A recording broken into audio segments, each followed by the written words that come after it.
ada kejadian yang lumayan mengerikan, yaitu perampokan dan pembunuhan. Dan untungnya suaminya masih selamat dari korban pembunuhan tersebut, karena Karena suaminya masih bisa ngelawan untuk bela diri lah ya. Cuma istrinya menjadi korban pembunuhan dan meninggalnya itu dengan cara digorok lehernya. Sadis.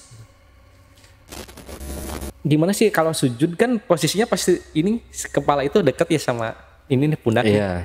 Nah ini si kepala itu jauh dari pundak yang dilihat saya. Kayak ada yang aneh kan? Kenapa nih kata saya? Pas di Mang Uje bilang nih, men, coba balik. Takutnya kenapa-kenapa? Takutnya pingsan atau gimana kan? Soalnya nggak dibangunin nggak bangun-bangun nih. Pas dibalik ya, itu kepalanya udah istilahnya udah mau copot.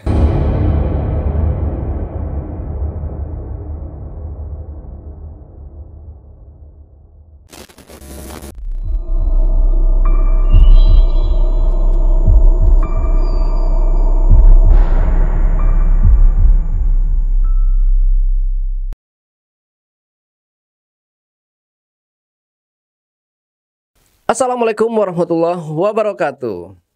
Jumpa lagi dengan saya, Ale, si buruk rupa yang selama ini mengaku-ngaku ganteng dari Bekasi. Kali ini, saya menghadirkan seorang narasumber yang pernah mengalami kejadian mistis. Tapi, sebelum narasumber kita menceritakan pengalaman mistis yang pernah dialaminya, jangan lupa untuk selalu support channel Jejak Backpacker. Subscribe, like, komen, dan share sebanyak-banyaknya video-video YouTube Jejak Backpacker. Dan tak lupa juga saya ucapkan terima kasih buat teman-teman yang sampai hari ini telah mensupport, mendukung channel YouTube Jejak Backpacker yang sudah berjalan sampai hari ini. Dan buat kalian yang punya pengalaman mistis, yang menarik, yang horor, mencekam, yang mau ceritanya diangkat di channel YouTube Jejak Backpacker, kirim cerita menarik kalian ke nomor WhatsApp di 0852 123 45683. Assalamualaikum Bang Emet. Waalaikumsalam warahmatullahi wabarakatuh, Bang Ale. Ya Bang Emet, terima kasih buat waktunya. Sudah datang jauh-jauh nih dari BSD Bang ya. Ya sama-sama Bang Ale. Terima kasih juga udah ngundang saya buat podcast di sini. Ya, saya yang makasih nih Bang. Hujan tadi nggak kehujanan Bang ya? Aman ya. Soalnya sebelum hujan udah nyampe sini. Iya. Oke, Bang Emet. Jadi di sini Bang Emet ini katanya pernah mengalami kejadian mistis dan bahkan ini menjadi saksi pembunuhan di kampungnya dulu ya Bang. Iya. Oke, Bang Emet bisa diceritakan dulu aja kisi-kisinya Bang. Oke. Teror terus pembunuhan dan yang paling mengerikan saya sebagai saksi juga yang lihat pembunuhan tersebut. Disimpan dulu ceritanya Bang Emet. Seru nih. Ini pertama kali nih cerita di channel YouTube Jejak Backpacker nih, kisah saksi pembunuhan ya. Tapi bukan pelaku pembunuhan. Bukan. Jangan sampai. Tapi sebelum Emet menceritakan pengalamannya lebih lanjut lagi, saksikan setelah OMG yang satu ini.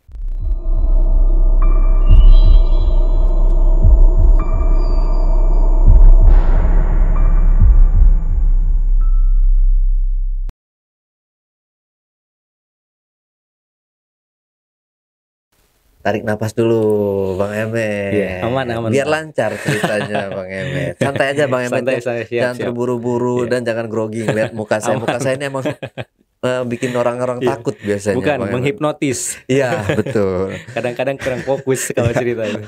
Oke, kalau emang nggak fokus nanti jangan lihat ke muka saya Bang Emet ya. Agak ke bawah atau sini dikit. Oke, Bang Emet silakan. Bang Emet. Oke. Ini sebenarnya cerita udah lumayan lama ya Bang Ale. Kisaran 17 tahun yang lalu kisah kejadian ini. Oke, udah cukup lama ya Bang. Lumayan cukup lama, cuma istilahnya masih kebayang juga sampai sekarang. Jadi yang pertama saya ceritakan nih Bang Le, kan di kampung saya ya ada kejadian yang lumayan mengerikan, yaitu perampokan dan pembunuhan. Dan untungnya suaminya masih selamat dari korban pembunuhan tersebut. Karena apa? Karena suaminya masih bisa ngelawan untuk bela diri lah ya. Cuma istrinya menjadi korban pembunuhan dan meninggalnya itu dengan cara digorok lehernya. Sadis. Nah, jadi saya ceritakan dari sebelum awal kejadian ya. Jadi ini kan kejadiannya malam Jumat, pas hari Jumatnya. Hari Jumat. Jadi pas malam Jumatnya itu seperti biasa, namanya di kampung kan ada namanya ngeronda ya, ngeronda. Cuma uniknya di kampung saya, di tempat saya ya, di RT saya khususnya itu, jadi ngerondanya itu orang-orang yang sama dan dari RT berbeda. Ya tahu sendiri, berarti di tempat saya istilahnya lebih asik kali ya, karena di pos ronda saya itu sering ngadain remi yang pakai kartu remi tuh, main remi ya. Jadi dari mana-mana itu larinya ke tempat saya di RT saya. Nah, di malam itu seperti biasa, kebetulan di hari Jumatnya itu saya libur sekolah. Dan kalau misalkan kayak libur sekolah, biasanya kalau habis main dari teman-teman, saya selalu nongkrongnya di pos ronda, mantengin buat main nemenin babeh main remi. Kadang-kadang saya juga suka mainin punya babeh tuh kalau babeh lagi mau makan atau apa. Apa tuh, SD, SMP? Enggak, udah SMP. Oh, udah SMP. Gede lah. Udah gede ya. Karena kan kesehariannya saya di pos itu main remi, jadi saya bisa ngerti juga kan. Yeah. Karena lingkungan juga. Jadi udah paham lah, umur segitu udah paham banget. Kadang-kadang kan suka megang punya babeh juga kalau main gitu, main remi. Nah, di malam tersebut itu hal yang aman-aman aja ya, nggak ada kejadian apa-apa sih. Di malam tersebut masih seperti biasa, dan kebetulan itu saya begadang juga ikut bapak saya. Kalau nggak salah itu main remi di pos ronda itu biasanya kan kita pulang itu adzan awal, kalau nggak setelah adzan awal, kisaran jam 4:30 lah kalau paling maksimal ya, main remi itu sampai 4:30 subuh baru pada pulang, karena malu ada yang lewat buat ke masjid kan. Kalau kalau kelihatan kita masih main remi kan nggak enak kan. Jadi 4:30 itu udah pada bubar. Nah, jadi pas 4:30 bubar itu, singkat cerita nih, pas pada bubar ya, udah bubar. Kebetulan kan ibu saya itu jualan bubur ayam ya Bang Ale. Jadi otomatis kan bapak saya terus habis dari pos ronda itu, berhubung pos rondanya dari tempat dari rumah saya itu dekat, paling cuma 50 meter lah ya. Saya langsung bantuin ibu saya kayak beres-beresin buat jualan bubur ayam. Nah, dan ini kebetulan nih Mang Uje, kan saya sebutin ya orang-orang yang biasa main reminya ini. Mang Uje, Bineng, terus Mang Aje, satu lagi Haji. Haji. Itu orang yang biasa di pos ronda tersebut. Nah, Mang Uje sama Bineng ini dia satu RT dan pulangnya itu ke arah timur dari rumah saya sama pos ronda. Jadi otomatis kan ngelewatin rumah saya tuh kalau pulang. Nah, jadi Mang Ujang ini ada kebiasaan itu jadi Mang Uje ini ada kebiasaan setiap main remi itu dia beli gorengan. Gorengan. Jadi, dan tukang gorengannya itu kalau misalkan di kampung saya jam 5 itu baru buka ya, baru udah mulai ada lah gorengan-gorengan anget kan di jam segitu. Nah, jadi dari Mang Ujang ini ke rumah Mang Uje ini pulang ke rumah untuk ngambil duit. Karena dia nggak bawa duit kan, mengambil dulu duit, terus sambil nunggu sholat subuh beres, dia baru berangkat beli gorengan. Beli gorengan. Nah, di dalam perjalanan tiba-tiba itu ada yang teriak-teriak. Dan Mang Uje itu kebetulan dengar teriakannya kan. Teriakan itu nggak kenceng. Jadi teriakan lirih gimana sih? Teriakannya lirih. Nggak bener-bener orang teriak kayak orang panik itu nggak. Jadi teriakannya teriakan lirih, kayak teriakan bener-bener kesakitan gitu. Jadi pas Mang Uje lagi di jalan, tiba-tiba nih denger teriakan itu, terus spontan Mang Uje kan langsung nyamperin ya, penasaran gitu. Dan dulu itu korek api itu ada yang baterai, ada yang apa bisa buat Senter, baterai tuh senter. tuh senternya. Kan posisi di rumah yang minta tolong itu gelap Oke. posisi lampunya, dan berhubung kan masih jam 5 ya, jam 5 itu ya otomatis kan masih gelap Masih juga gelap. ya, masih gelap juga. Jadi otomatis Mang Uje ini ngeluarin korek apinya pas di center ke ke pelataran rumah tuh, dan di teras rumah udah ada yang terkapar sambil nyender di tembok rumahnya itu tuh. Jadi sambil teriak minta tolong sambil udah benar-benar terkapar, dan itu benar-benar penuh luka. Sampai kepalanya sininya udah benar-benar istilahnya kelupas lah Iya, kulitnya. Dan saya juga kan lihat juga kan, sempat lihat. Jadi si kepalanya itu sama tangan sama badannya, punggung udah benar-benar ada bekas bacokan. Jadi bener-bener ada bekas bacokan, terus kaget kan, Mang Uje ini kaget. Saya sebut aja ya untuk korbannya. Oke. Untuk korbannya sebut saja namanya Sarmin ya, untuk korbannya. Dari sana kan Mang Uje masih sendiri nih, soalnya dia yang pertama kali lihat. Oke. Dia bingung nih, soalnya kan mayoritas di tempat saya itu usahanya usaha di pasar. Jadi otomatis di jam segitu itu pada pergi ke pasar dong. Ada yang jadi jualan tempe, ada yang jualan sayuran di pasar, terus ada yang jualan sendal ini itulah. Jadi di kampung saya itu benar-benar sepi kalau jam segitu, karena orang-orangnya pada pergi ke pasar. Ada juga yang buka warung, mungkin belanja buat belanjaan di warungnya kayak gitu, Bang. Nah, yang Mang Uje ini ingatnya ke bapak saya, karena bapak saya pasti ada di rumah nih, soalnya nggak kemana-mana kan. Dan ditambah lagi ibu saya jualan bubur ayam, otomatis nggak bakalan jauh dari rumah lah. Dan kebetulan lagi bapak saya punya beca. Dan dulu di kampung saya yang punya motor itu bisa dihitung inilah, satu RT paling 2 orang yang punya motor. Jadi masih jarang. Itu pun kalau jam segitu pas dipakai ke pasar kan, buat transportasi kayak pergi ke pasar, kayak jualan tempe, jualan sayuran kayak gitu. Jadi otomatis mau nggak mau pakai becak kan, mikirin Mang Ujang tuh buat buat nolong korban tersebut. Jadi setelah saya itu dia ke bapak saya sambil teriak-teriak ke bapak saya. Bapak saya kan namanya Emen ya. Jadi Mang Ujang teriak-teriak, men, tolongin. Terus bapak saya, tolongin apa? Ki Sarmin ada yang ngebacok katanya. Di depan rumahnya udah terkapar.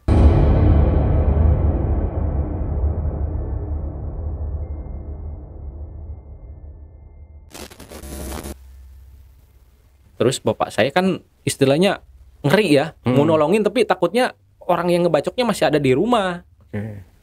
Takutnya pas lagi ke sana jadi korbannya juga kan. Wah, nggak mau kalau gitu mah. Saya takut katanya. Tapi Mang Uje ini jelasin lagi. Kayaknya orangnya udah nggak ada.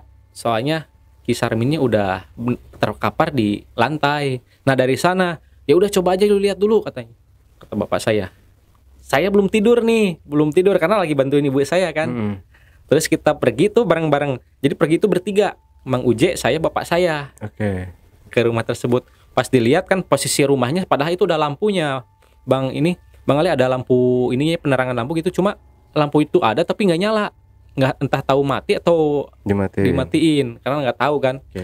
Jadi saya lihat emang bener ini Ki Sarmin ini udah terkapar kan, cuma dia masih sadar, masih bisa tanya, tapi darah udah bener-bener kasarnya udah banyak banget ya keluar darahnya ya. Nah, abis itu nggak lama itu kan kita bawa nih Ki Sarmin ini ke beca bapak saya buat dibawa ke puskesmas.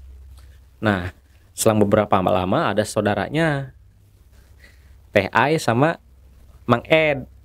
Jadi itu saudaranya istilahnya saudara deket lah, maksudnya saudara deket. Bahkan rumahnya juga nggak jauh. Jadi rumahnya itu seberang ngadep-ngadepan lah.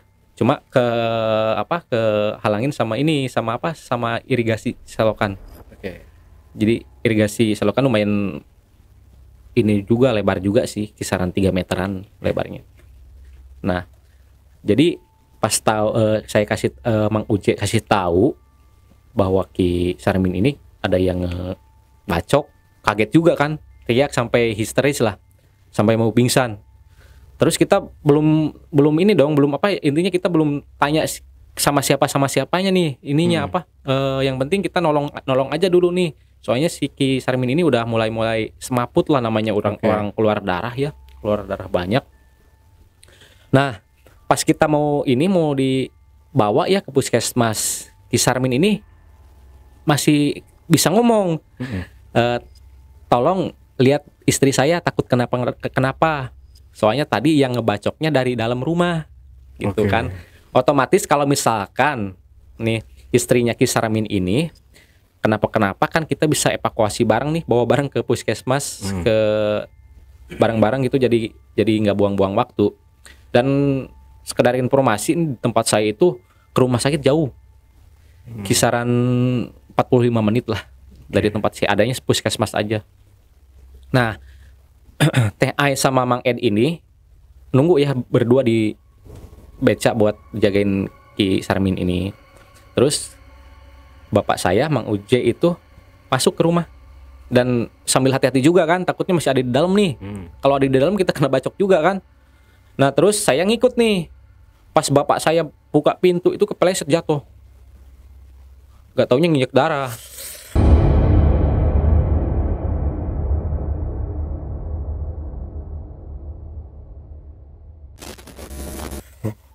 Darahnya di depan pintu udah banyak banget, Bang Le. Udah banyak banget.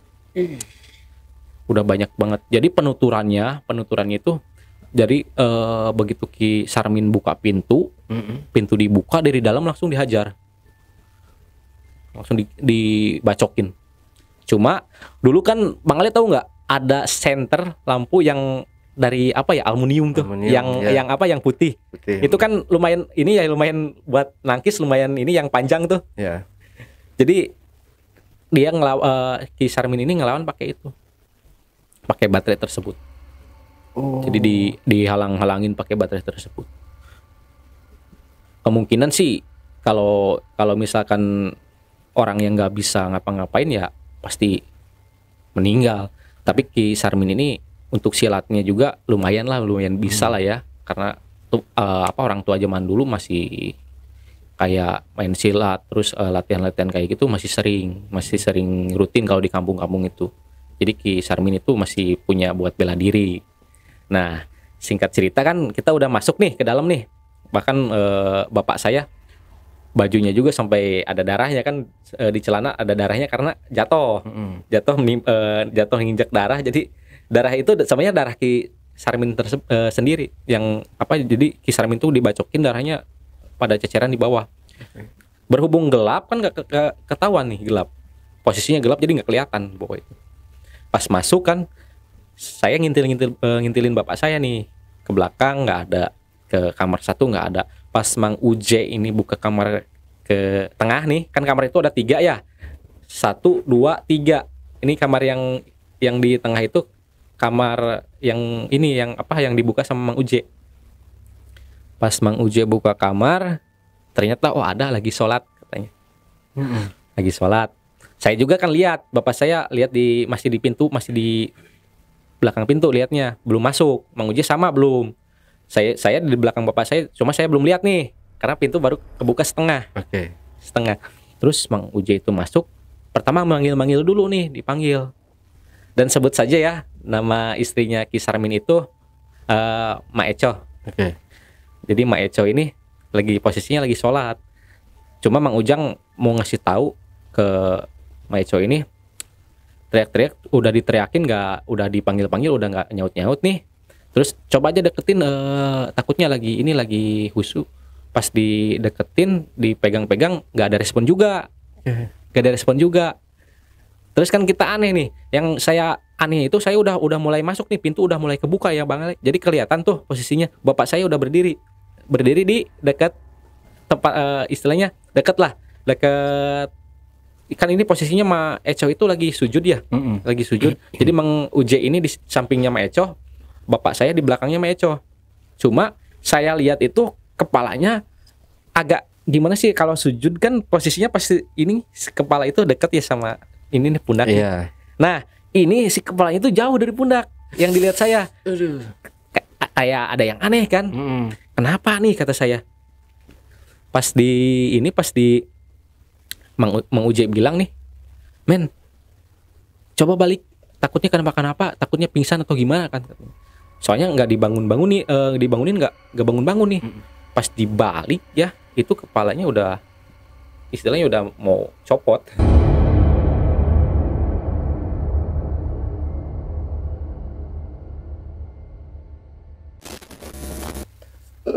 Udah mau copot si kepalanya. Bahkan saya itu sampai sekarang itu masih keinget ya, dari posisi kerongkongannya sama urat-urat sini nih, dalam leher itu masih kebayang karena bener-bener ngelihat dari sana kan. Wah, loncat itu bapak saya sama Mang Uje ini langsung loncat mau keluar ke pintu gitu.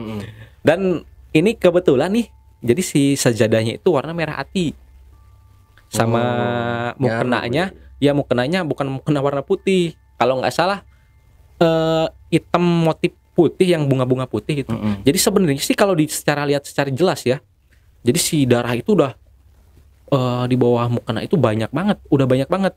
Cuma kan posisinya sujudnya tuh si mukena itu ngalangin badan kan. Jadi nggak kelihatan, pas dibalik baru kelihatan. Nah dari sana otomatis kan pada keluar nih. Terus Mang Ai sama Mang Ed ini dikasih tahu. Teh Ai sama Mang Ed ini dikasih tahu sama Mang Uje bahwa Ma Eco udah meninggal. Ada yang ngegorok lehernya, cuma kita masih silent nih, nggak bilang ke Ki Sarmin. Karena Ki Sarmin kan kondisinya udah kritis istilahnya, udah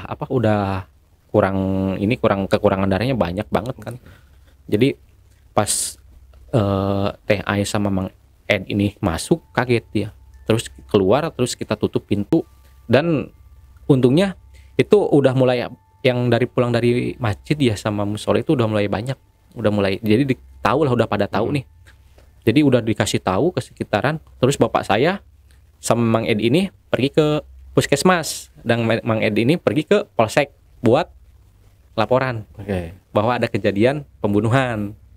Nah, singkat cerita bapak saya udah balik lagi, dan Mang Mang Uje udah standby di TKP ya. Itu kisaran 5:30 kalau nggak salah, jam 6 baru sampai itu jam 6. Soalnya kan dari TKP ke puskesmas kan, di bawahnya itu ke puskesmas, kurang lebih ke puskesmas itu 1 kilo, dan ke polsek pun sama 1 kilo. Itu kalau nggak salah jam 6:30 baru datang, polisinya baru datang ke TKP. Dan setelah diperiksa ini itu kan, polisi sih menyimpulkan perampokan dengan pembunuhan. Masih soalnya banyak barang yang hilang juga, kayak TV digondol kan. Kayak TV-nya itu nggak ada. Nah terus bapak saya sama Mang Uje ini dimintai keterangan untuk masalah ini, kejadiannya gimana, terus pertama kalinya gimana. Dan saya juga kan ngelihat, cuma mungkin saya masih kecil ya, masih SMP, jadi ya ngambil keterangannya dari yang udah dewasa lah. Terus Mang Uje cerita ke polisi kejadiannya, kronologisnya gimana. Terus polisi pasang biasalah garis lain polisi. Dan selang berapa lama itu, kalau nggak salah jam 7 lebih lah, ambulan baru datang buat evakuasi ke rumah sakit karena untuk diotopsi kan. Dan di sana itu Ki Sarmin itu belum tahu bahwa istrinya meninggal, belum tahu. Nah Ki Sarmin pun kebetulan itu kan lukanya lumayan parah ya Bang ya, lumayan, menurut saya parah banget tuh. Soalnya sampai dilihat itu kelihatannya sampai benar-benar kelupas itu kulitnya. Ya bayangin aja itu golok di tangkisin sama tangan. Nah, itu dibawa langsung ke rumah sakit Banjar karena kekurangan darah. Bilangnya kan namanya di puskesmas itu stok darah nggak ada. Dibawa ke rumah sakit Banjar dan jenazah istrinya pun dibawa ke rumah sakit Banjar untuk di autopsi sama dijahit lagi lah mungkin ya untuk luka di lehernya. Karena itu benar-benar hampir putus sih. Soalnya tinggal nyisa kulit paling berapa mili lagi. Soalnya saya benar-benar ngelihat itu pas nge-cleaning gitunya gitu. Nge-cleaning pas dibalikin. Nah, singkat cerita kan Ki Sarmin ini jam 12 siang itu udah bisa dimintai keterangan. Ki Sarmin itu. Jadi polisi itu pergi ke rumah sakit untuk minta keterangan kronologisnya gimana dan bisa kayak gini sebabnya kenapa gitu. Kan polisi baru menyimpulkan perampokan dan pembunuhan dan untungnya Ki Sarmin ini masih hidup ya. Kalau posisinya meninggal takutnya kan yang nolongin malah jadi tersangka kan. Dan menceritakan Ki Sarmin ini ternyata dia udah tahu siapa yang melakukan.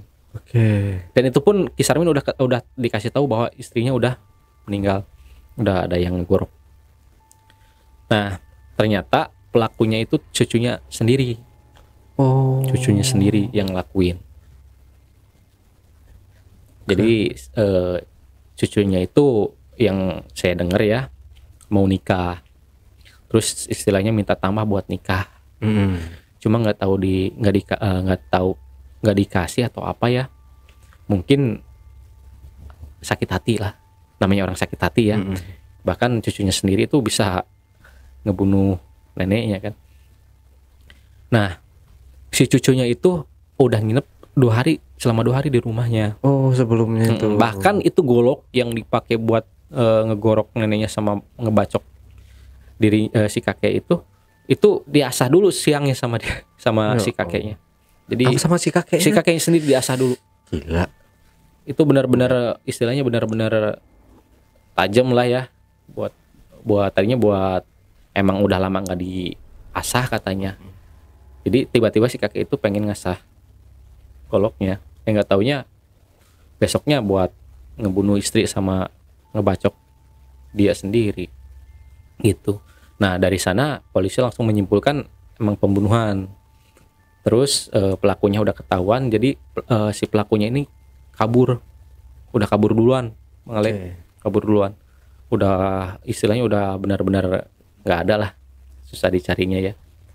Dan dari sana singkat cerita nih, si jenazah itu beres dari rumah sakit itu kisaran jam 6 sore menjelang maghrib. Dan biasalah disolatin dulu kan, kita pergi ke makam itu sehabis maghrib, beres disolatin terus ke makam, pergi ke makam. Nah, dari sana itu hari pertama kan saya juga ikut ya ke pemakamannya, ikut bahkan bapak saya juga ikut yang nyaksiin, sama Mang Uje juga ikut. Dan di hari tersebut udah beres lah, kurang lebihnya balik jam 8:30 dari pemakaman beres. Tuh hari pertama aman-aman aja, nggak ada masalah.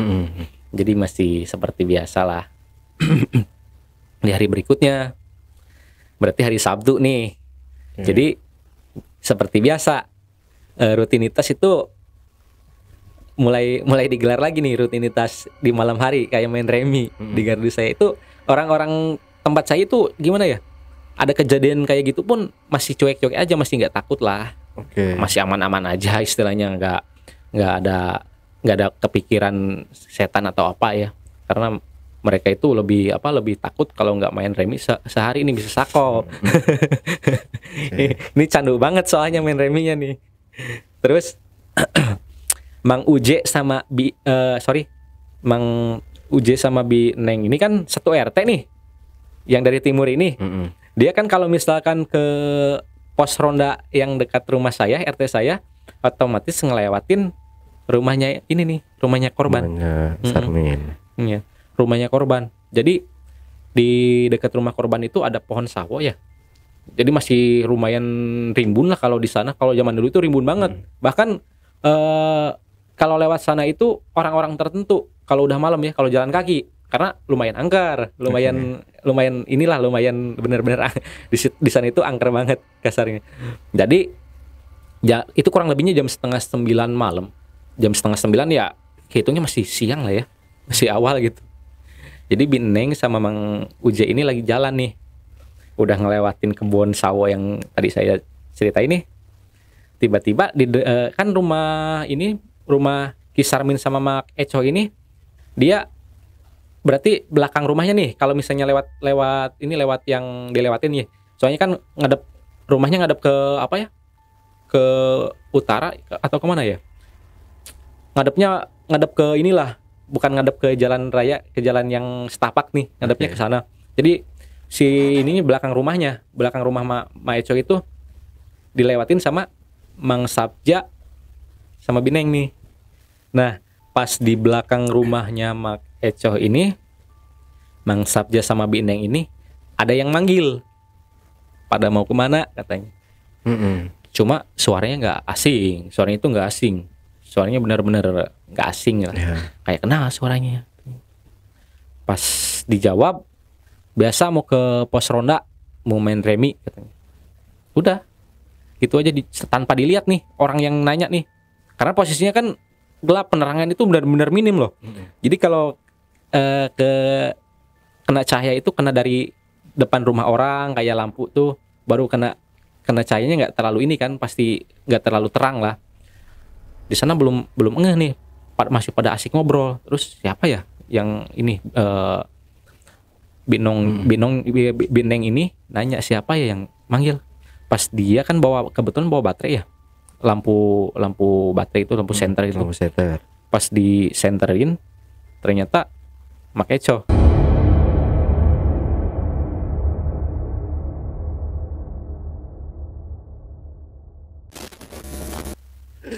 Kebayang nggak orang meninggal itu baru kemarin loh. Kan kalau secara logis kan nggak mungkin dong hidup lagi dengan kondisi jasad yang begitu mengenaskan. Pasti mikirnya, wah ini udah nggak aman nih. Itu Bineng itu lari sekenceng-kencengnya, bener-bener lari. Nah Mang Uje itu di belakang udah ini kan udah mau ikut lari nih. Pas Mang Uje lihat, ternyata Mang Uje juga lihat juga. Jadi dua-duanya lihat. Kebayang nggak? Kalau misalkan halu atau apa, pasti cuma satu orang lah. Ini dua-duanya lihat dengan dengan postur yang sama, muka yang sama. Kan postur Ma Eco ya dibilangnya istilahnya sedikit gempal ya, gempal agak pendek gitu. Dari sana lari larinya itu ke rumah saya. Kan rumah saya deket pos ronda nih. Bahkan kan 50 meter dari rumah saya pos ronda tersebut. Dan kebetulan di rumah saya itu udah ada Pak Haji, Bang Aje, bapak saya sama saya lagi bikin perapian di depan rumah kan. Kebetulan dulu rumah saya istilahnya masih pakai ini, Bang Ale pakai apa ya? Pakai bambu gitu tuh, kayak bilik-biliknya, bilik bambu gitu. Kayak bilik. Jadi kalau misalnya ada angin dari luar itu berasa banget ke dalam tuh adamnya.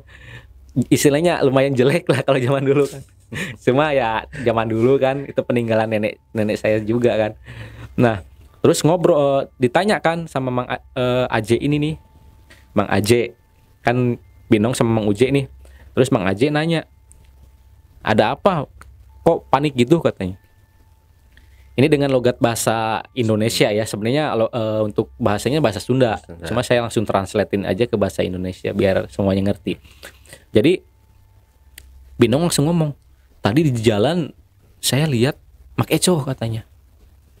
Nggak percaya dong, masa orang mati bisa hidup lagi, nggak mungkin kan. Nah terus Mang Uje ini langsung nembak lagi, iya bener itu Mak Eco itu, mau yakin asli Mak Eco katanya. Sambil tegang gimana.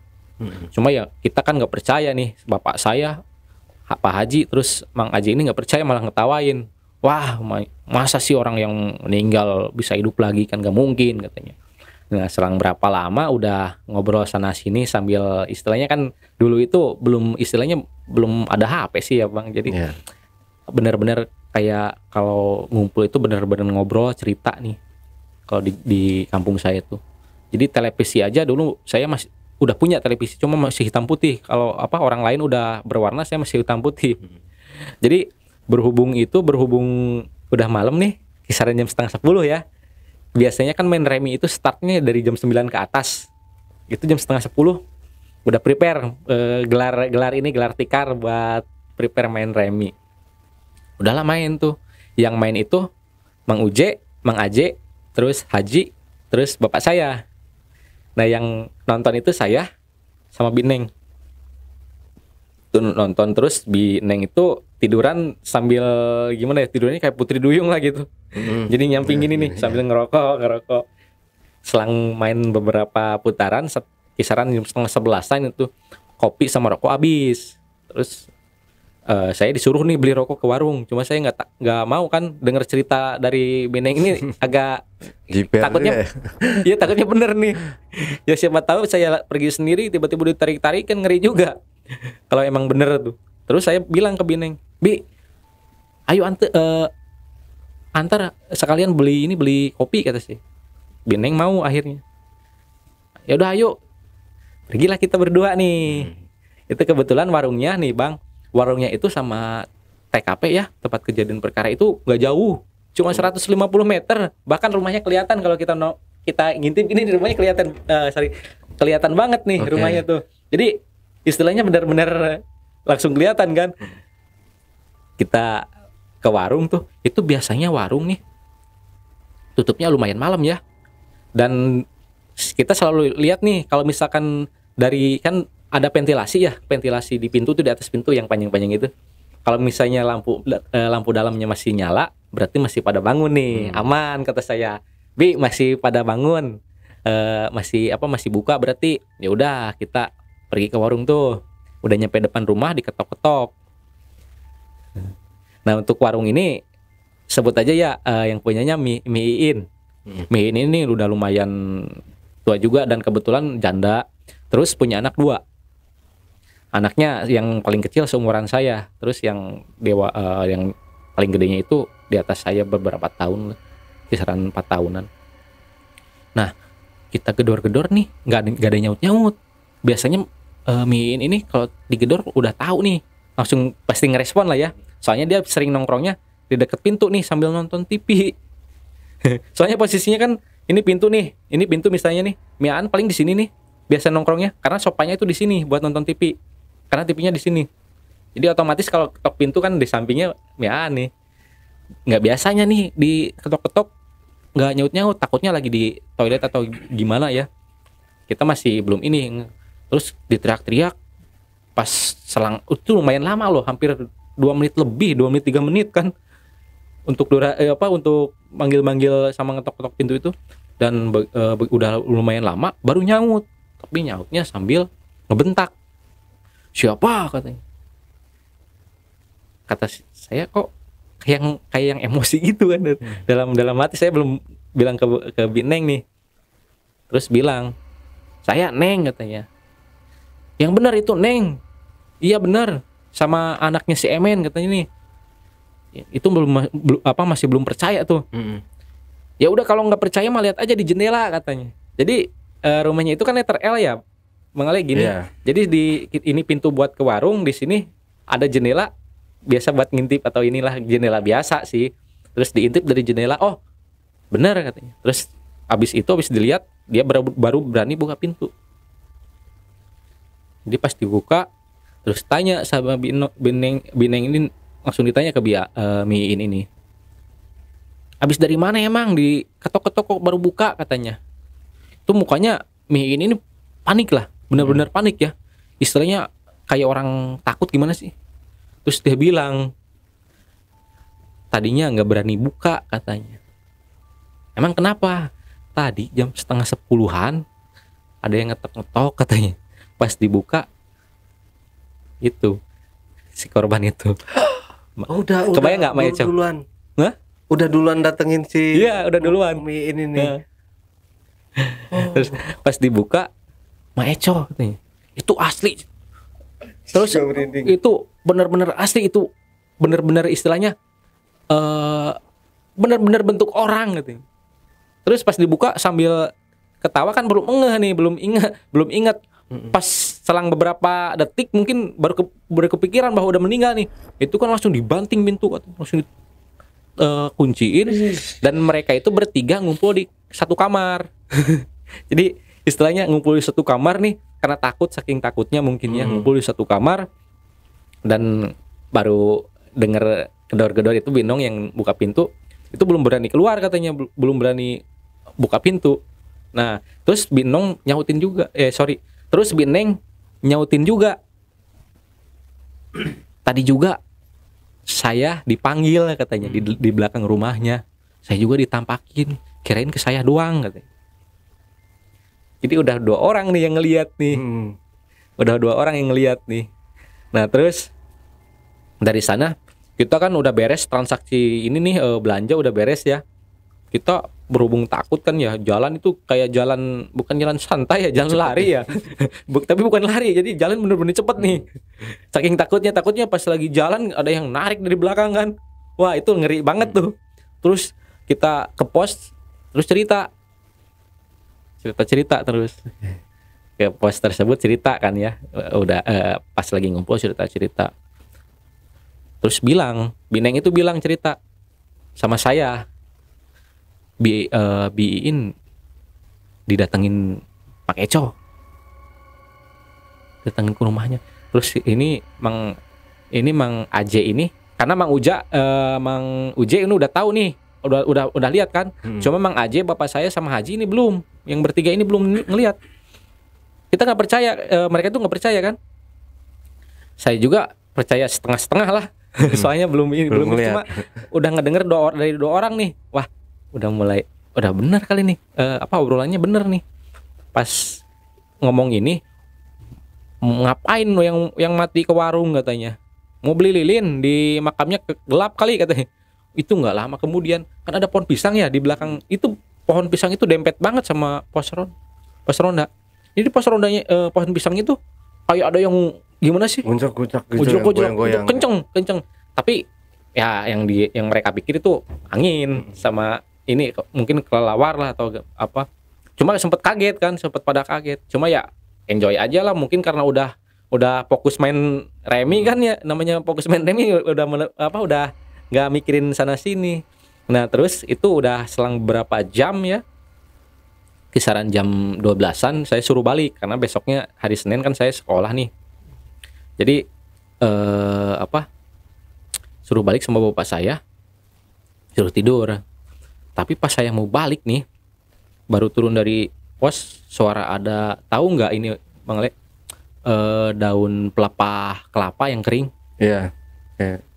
Ya tahu kan? Tahu. Kalau ditarik pasti bersuara ya, srek gitu.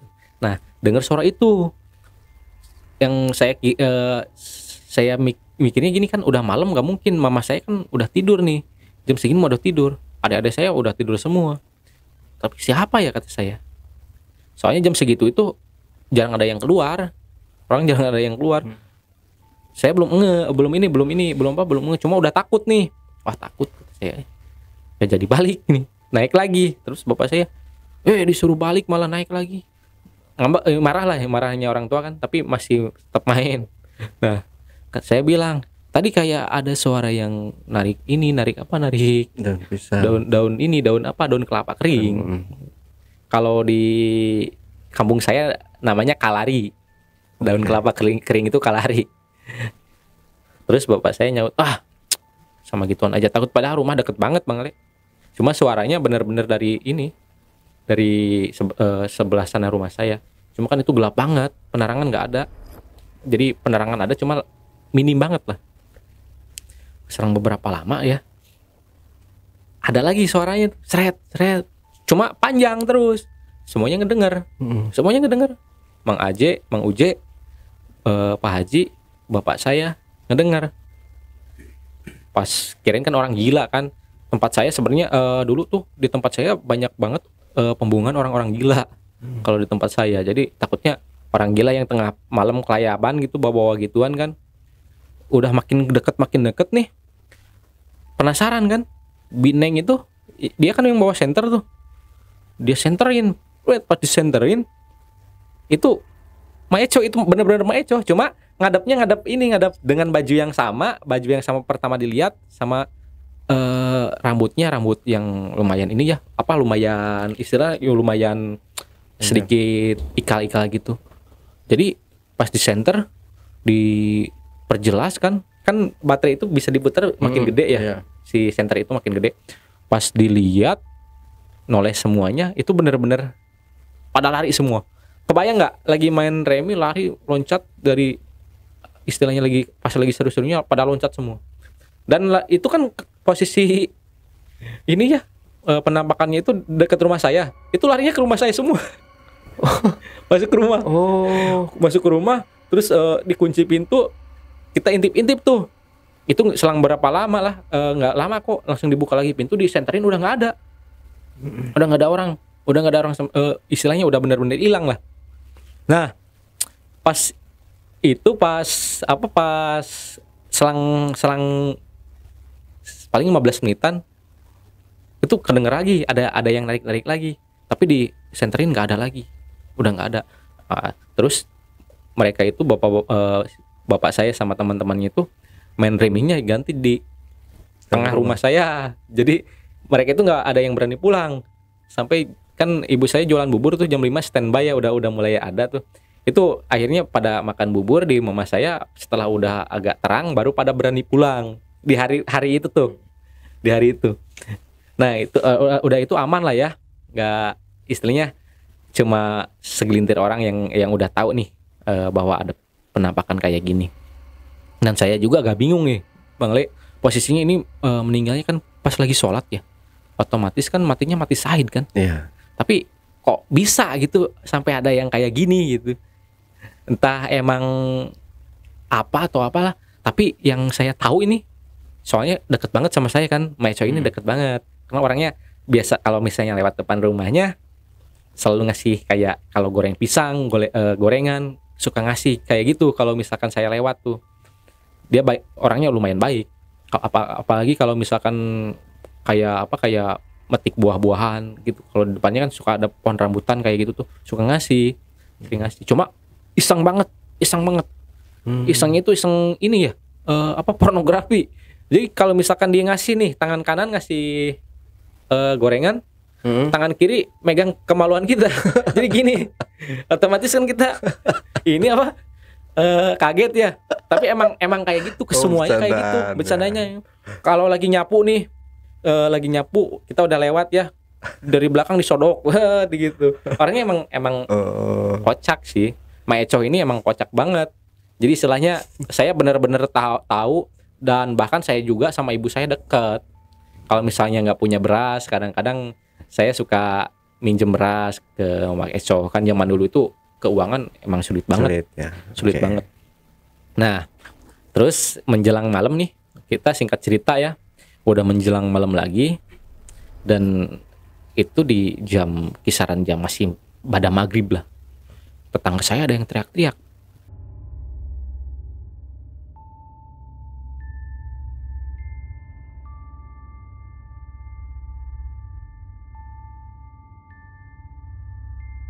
Ada yang teriak-teriak kesurupan. Ternyata kesurupan itu teriak-teriaknya. Kesurupan. Tapi yang itu ya, kesurupannya itu nggak bisa ditanya. Kayak orang ngamuk-ngamuk gimana sih? Kayak orang benar-benar ngamuk. Kayak kan kalau kesurupan ada yang bisa ditanya siapa ini, terus dimintain keterangan. Ini enggak, kayak ngamuk-ngamuk aja. Cuma matanya si hitamnya itu udah benar naik ke atas. Jadi kelihatan putihnya doang. Terus ada ustadz sama ini yang orang pinter tuh dibacain ini. Katanya ya kesurupan katanya. Itu sampai lama banget. Hampir sejam lebih kesurupan. Jadi udah sembuh nih. Kesurupan lagi. Jadi mungkin nambah gitu setannya, jadi kurang lah, nambah lagi gitu kesurupannya. Hampir 1 jam lebih itu. Pas udah lemes itu udah mulai udah mulai sembuh nih. Terus suruh bacain Yasin aja, kata ustadz tuh, suruh bacain Yasin rame-rame sekeluarga. Terus bacain Yasin sembuh. Better. Itu masih awalan, masih jam setengah jam 8-an kalau nggak salah, jam 8-an. Nah, Terus kita balik lagi lah seperti biasa. Saya nongkrong dulu nih sama saya punya temen nih dari kecil itu bener-bener 3 serangka ya. Mohan, saya sama si Andi nih. Oke. Bertiga nih. Jadi setelah kejadian itu kita masih belum ada takut-takutnya nih. Walaupun saya juga cerita ya, semalam ada penampakan kayak gini ke mereka. Cuma mereka malah inilah malah gimana sih? Namanya orang-orang ini kan. Kita itu nongkrong itu nggak percaya. Nongkrong itu di base. Tahu nggak base jembatan? Jembatan irigasi itu. Kita selalu nongkrong di sana. Itu nggak ada apa-apa. Pas jam kita kan biasanya jam pada sekolah jam 8:30 itu udah prepare balik. Kita balik nih. Saya balik lagi ke pos ronda nih jam 9 ya. Seret ke pos ronda jam 9. Terus ada masih saudara sih. Saya sebut aja namanya Ote ya.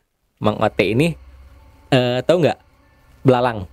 Oke, belalang. Di kampung saya itu pokoknya kalau tiap musim panen itu sebelum dipanen tuh kan padi banyak belalangnya tuh di padi tuh. Sama belalang gitu ya. Jadi kalau misalkan ini kalau mau nyari belalang itu di malam hari pakai obor bambu tuh yang pakai minyak tanah. Dulu kan yang punya baterai itu masih terbatas karena baterainya mahal. Ya kalau buat ngobor ya pakai ini dong, pakai istilahnya pakai bambu, pakai obor zaman dulu lah ya. Nyari tuh. Sebelum ini kan ngobor ke pos ronda dulu nih. Mang Ote ini ke pos ronda dulu nih. Terus dibilangin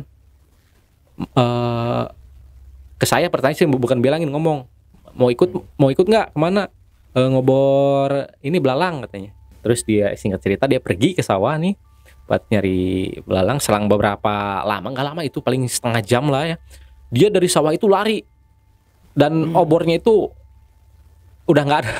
Mungkin dilempar kali ya. Dan terus perginya ke pos ronda tersebut kan, itu kakinya udah baret-baret kayak jatuh mungkin ya. Nah terus tanya kan saya bapak saya tanya, kenapa lu katanya, kok lari-lari gitu? Terus dia bilang, tadi di sawah pas ngobor katanya ada Mak Eco katanya nanya. Manggil, pas gua lihat baju gua ditarik-tarik katanya. Jadi pas mau lari itu, tapi itu kocak sebenarnya kocak. Saya pikir kan, kebayang nggak? Mungkin saking takutnya ya, si bajunya itu mungkin nyangkut di pohon singkong apa. Jadi kayak ditarik-tarik kan. Masa iya sih setan bisa narik baju kan? Itu kebayang nggak? Lagi lari. Terus saking takutnya gimana sih? Terus bajunya nyangkut kan? Nyangkut di pohon singkong, nggak ada kan kayak ditarik-tarik. Itu baju sampai sobek bener. Bajunya sampai sobek. Cuma ya kita ini sih kita anggap ini aja lah ya. Kita anggap anggap bener aja karena kita juga udah pernah lihat nih, kita lihat juga nih. Nah abis itu Mang Ote ini nggak berani pulang nih, dia sampai tidur di pos ronda. Soalnya rumahnya kan kebetulan dekat sama Pak Haji sama Mang Aje nih. Jadi pas pulang jadi pulang bareng bertiga. Itu subuh baru pulang tuh. Nah ini singkat cerita nih ke hari berikutnya ya. Jadi kan di kampung saya itu ada sebagian orang yang ini Bang Le, jadi kupro ya di Jakarta. Nah orang ini Mang AM ini, sebut aja Mang AM ya, dia belum tahu nih Mak Eco meninggal, belum tahu karena media sosial sama ini kan dulu belum ada. Kabar belum ada. Jadi kurang lebih tuh baru 5 harian ya dia pulang tuh dia belum tahu. Jadi kan dari naik bis nih misalnya dari sini kan biasanya pergi malam ya, pulang malam tuh. Mang AM itu pulang malam dan ke kampung saya itu pulang sampai jam 3 subuh. Nah pas turun ya, dia kebetulan nih rumahnya sebenarnya nggak ngelewatin sih. Jadi dia pas jalan mau pulang nih, lewatin jembatan yang biasa tempat saya nongkrong. Itu ada Mak Eco lagi duduk. Cuma mungkin pikirnya nggak aneh lah, misalnya itu kan udah 3:30. Ya siapa tahu mau nunggu yang ke sawah atau apa, kan anaknya suka lewat ke sawah juga, lewat sana gitu. Terus ditanya, lagi apa Mak katanya gitu kan. Terus nggak jawab, nggak ada apa. Terus wah ini orang kenapa ditanya nggak jawab kan. Terus dia lanjut lagi balik ya. Kebetulan kan di sana ada pohon duren ya, duren itu lumayan gede. Jadi pas lagi di jalan nih ada suara jatuh durian kan, dipikirnya durian nih jatuh. Pas di center bener ada durian jatuh. Tapi pas dideketin tuh ngegelinding. Si duriannya tuh ngegelinding. Setelah lihat Mak Eco ini nih, itu ngegelinding duriannya. Pas diambil lagi ngegelinding lagi. Kan kaget tuh. Terus diinjak gini. Pas mau diambil katanya jadi kepala. Jadi kepala itu sampai lari tuh. Itu ceritanya pas mau main remi juga tuh. Kan Mang AM juga biasanya main remi nih. Itu diceritain. Bener-bener itu mah kaget. Tapi emang itu pohon durian itu emang lumayan angker juga kan ya. Iya. Tapi emang ya namanya kita kan nggak tahu ya apa kita kapan kan pas itu kan pas mau sholat subuh juga jam 3:30. Nah singkat cerita udah diceritain nih aman. Nah kejadian ini giliran saya nih Bang Le. Jadi di kemungkinan ini udah ada 10 harian lebih lah, hampir 2 minggu ya. Kita itu saya juga mau ngobor belalang ya. Itu ngobor belalang itu lumayan rame tuh. Saya, adik saya, terus ini nih istrinya Pak Haji. Oke. Terus si Andi nih teman saya, sama si Neng, kakaknya si Andi. Terus ada tambahan lagi satu Mang Ade. Dia mau ikut katanya. Kita biasa start tuh jam 6:30 itu udah mulai berangkat ke pematang sawah tuh buat ngebor belang. Biasa pakai obor. Nih singkat cerita kita udah pergi nih. Kita kan niatnya mau bareng-bareng ya.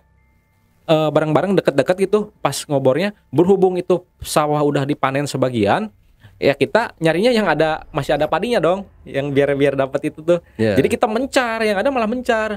Nah, nggak sadar saya sama adik saya makin jauh tuh. Dulu itu saya udah dapat lumayan banyak nih. Si belalang itu kan saya bawa botol aqua gede sama aqua yang kecil tuh. Yang gede ini udah penuh. Udah penuh nih. Yang gede ini udah penuh, tinggal yang kecil. Tadinya sih mau menuhin yang kecil dulu ya. Saya udah jauh. Pas dilihat itu yang tadi yang berempat itu udah mulai deket balik lagi. Itu udah ada 1 jam lebih ya. Itu saya diketawain pertama. Lagi ini sama adik saya itu benar-benar inget tuh. Adik saya sampai sekarang udah gede sih adik saya, namanya si Yayan. Itu masih inget tuh. Diketawain saya. Cuma saya pikir kan itu mungkin istrinya Pak Haji nih. Tapi pas saya panggil ya, mereka itu bener udah jauh, semuanya ada di sana 4 orang. Udah mau balik lagi, jalan balik. Saya kaget kan, tapi saya masih positif karena mungkin Bi Neng soalnya jahil juga, suka ngobor belalang juga kan. Cuma kok nggak ada baterai atau apa kan, nggak ada obor. Kan Bi Neng itu bawa baterai terus kan biasanya. Pas dilihat-lihat gini kan namanya pakai obor ya, jadi pencahayaan nggak terlalu jelas ya, masih kurang jelas lah. Harus benar-benar ditelik-telik. Itu nggak ada. Terus saya teriak lagi ke yang tadi, yang teman-teman yang pas berangkat bareng tuh. Dia nyuruh balik, ayo pulang katanya. Saya nanggung kan mau menuhin ini botol. Terus ada tahu gak suara ayam? Siak-siak ayam anak ayam. Kirain kan mungkin burung puyuh kali kata saya kan. Itu pas dari siak-siak itu ada yang ketawa lagi. Itu saya sepanjang jalan itu sama adik saya udah mau lari-lari aja tuh. Itu diketawain tuh. Pas udah mau nyampe ini, kebetulan kan Mak Eco itu punya sawah ya. Sawahnya itu pas dilewatin sama saya, itu ada ketawa. Cuma udah mulai kelihatan nih sosoknya nih putih. Saya pikir orang gila. Kan tempat saya banyak orang gila ya, yang dibuang ke sana. Saya pikir orang gila kan. Wah, kata saya, siapa Yan? Nggak tahu katanya. Kan soalnya penerangan kurang jelas nih pakai obor kan. Saya makin dekat tuh. Makin dekat kan. Ketawa lagi. Tapi mukanya belum kelihatan. Pas udah ada jarak 1 meter, itu baru kelihatan. Mak Eco itu bener-bener Mak Eco. Kebayang nggak? Saya lihat posisi pas lagi di goroknya ya. Terus posisinya gimana kan nggak mungkin kan kalau hidup lagi kan. Wah itu saya lempar belalang. Bukan belalang. Sayang soalnya belalang udah dapat banyak kan. Lempar soalnya udah nggak terlalu jauh ke rumah saya. Obor. Pas dilempar, adik saya lari. Saya juga lari, adik saya kan mulutnya kasar ya. Wah di jalan itu sambil teriak-teriak, anjing Eco, anjing katanya. Itu diteriakin itu. Terus saya lari nyampe rumah nih, pintu saya tabrak aja. Saya tabrak pintu terus minum kan. Terus ditanya sama ibu saya, kenapa? Ada penampakan kata saya. Penampakan siapa? Mak Eco. Terus adik saya ditanya juga kan, takutnya saya bohong bener. Pas keluar rumah itu yang berempat tuh, yang tadi yang bareng tuh ngobrol itu, istrinya Pak Haji sama Mang Ade, anak-anaknya siap, Neng sama Andi ini di depan rumah saya. Terus bilang, tadi ngajakin balik tapi nggak nurut sih katanya. Ternyata mereka itu diketawain juga. Oh. Jadi mereka udah nyadar nih, diketawain terus nih. Jadi mereka balik soalnya kan ketawanya ketawa aneh katanya. Ketawa aneh, jadi mereka itu yang berempat balik, semuanya balik. Manggil saya mungkin nggak kedengeran atau gimana gitu. Itu padahal kenceng, mereka itu suruh saya balik kenceng banget. Cuma ya jaraknya nggak terlalu jauh sih. Soalnya dia pas udah deket kampung juga saya teriak masih nyaut. Dia juga pas saya teriakin dia masih nyaut, ayo pulang katanya. Ayo balik. Tapi saya masih sama adik saya kan nanggung botol kecil lagi, baru setengah kan belum penuh nih. Yeah. Nggak taunya bener-bener ditampakin. Ternyata yang 4 ini udah tahu, udah ada yang ngetawain. Nah dari sana tuh saya bener istilahnya shock sih, nggak shock kan, cuma kaget aja gitu. Terus kata ibu saya, nggak usah ngobor belalang lagi, kalau emang ini takut mah nanti celaka, takutnya kamu lagi lari terus jatuh, kena pohon singkong yang baru ditancap kan, itu bahaya kan, tajam-tajam tuh, nanti malah celaka yang ada katanya. Takutnya di sana sih. Itu yang ngetawain suaranya gimana Bang? Sampai takut kayak gitu. Suaranya ketawanya ketawa ngikik gitu, kayak hihihi terus. Tapi bukan suara Maeco. Suara Maeco, itu tapi di lebih ini lagi, lebih kencang lagi. Melengking. Gimana sih, kayak campuran kuntilanak kali udah ditunggangin ya. Mungkin sih. Saya juga nggak tahu kan. Cuma ya itu posisinya kan suara itu bener-bener deket banget bener. Jadi ketika saya balik itu ngikut-ngikut terus suaranya. Itu sampai kalau dihitung-hitung lebih dari 20 kali ketawanya. Ya. Saya kan mau lari takutnya takut jatuh. Tadinya takut jatuh, pas ngelihat baru berani lari. Tapi ini dia sampai bergentayangan kayak gitu kan, berarti ini udah ada campur tangan jin ya yang kemungkinan sih menunggangi atau memanfaatkan, atau nih dukun atau apa gitu, bisa jadi kan dimanfaatin oleh dukun dan dipakai ini ya buat ganggu gitu. Buat ganggu atau apalah kayak gitu ya pada zaman dulu. Ini nggak ada kalau misalkan orang setelah meninggal gitu kan ada pengajian atau apa ada gitu Bang. Ada pengajian, tetap ada. Ya mungkin kan istilahnya di tempat saya kan lumayan angker ya, lumayan sering banyak nampakin ini itu. Mistisnya masih kental. Ya. Kalau di tahun tersebut karena penerangan yang kurang pencahayaannya kurang lah kalau di malam hari, terus emang tempatnya masih banyak kebun-kebun gitu. Jadi peninggalan kayak setan-setan zaman dulu katanya masih ada diam di sana gitu. Kan namanya jin kan bisa nyerupain apa aja. Menurut saya sih. Kalau untuk sekarang ya, kalau dulu sih mikirnya emang Maeco. Tapi kalau sekarang udah dewasa gini kan, yang bisa nyerupain setan ini itu kan jin sebenarnya. Jin, benar. Jadi kalau sekarang udah terbuka ya. Iya. Yang herannya zaman dulu sama sekarang itu tuh beda banget. Beda. Kalau zaman dulu tuh mistis tuh bener-bener dapet. Kalau sekarang ini nih kayaknya biasa aja. Kalau dulu gini prinsipnya kan, kalau dulu setan yang nyari kita. Kalau zaman sekarang kita yang nyari setan. Jadi setannya nggak mau nempekin kita gitu. Oke. Ini berapa lama nih teror dari Maeco? Sebenarnya lama banget. Jadi terornya itu istilahnya ya jadi sering lah. Saya kurang lebihnya itu 5 tahun stay di rumah lama, terus kan pindah. Itu ada aja yang aneh-aneh. Kayak lagi kan dulu kan di kampung saya itu boker itu kayak di balong ya, di kolam ikan gitu. Terus pakai bikin dari kayak kayu-kayu gitu. Kadang-kadang lagi boker si alat kelaminnya ada yang narik-narik. Aduh, gitu. Kebayang nggak? Saya cemplung. Iya, itu. Terus yang paling ini Mang Uje lagi boker ditarik-tarik itunya bijinya. Ditarik-tarik. Terus pas lihat itu cerita bener-bener Mang Uje itu cerita, kita bukannya takut malah ketawa, tapi pas kita mau boker di saya takut. Nih, pas lagi ini ditarik-tarik ya. Terus abis beres kan ada yang lempar pasir dari atas. Gak taunya di pohon sawo ada yang ucang-ucang gitu. Oh, sambil ngetawain. Kunti. Wah, iya, dia langsung lari. Nah, kalau kejadian ke bapak saya itu sama saya kan, boker sama saya tuh. Saya nungguin bapak saya. Jadi rumah Mak Eco itu kan dia punya ini ya, punya sumur ini ya, sumur buat di luar gitu.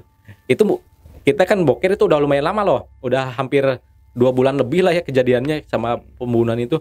Kita boker otomatis kita kan kalau mau apa bilas itu di sumurnya Mak Eco nih karena airnya ada.